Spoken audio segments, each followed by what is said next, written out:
பாதம் தொடும் பூங்கொலுசு தான தந்தோம் பாட வேதங்களும் நாதங்களும் வேண்டி வந்தது கூட பாதங்களை பார்த்ததுமே பார்வலிய மேல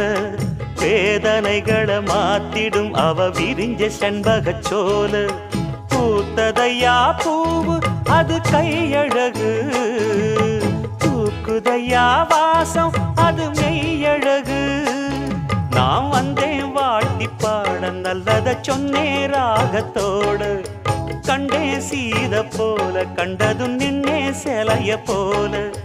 இந்திரலோகம் சந்திரலோகம் சுந்தரலோகம் போற்ற கலைவாணி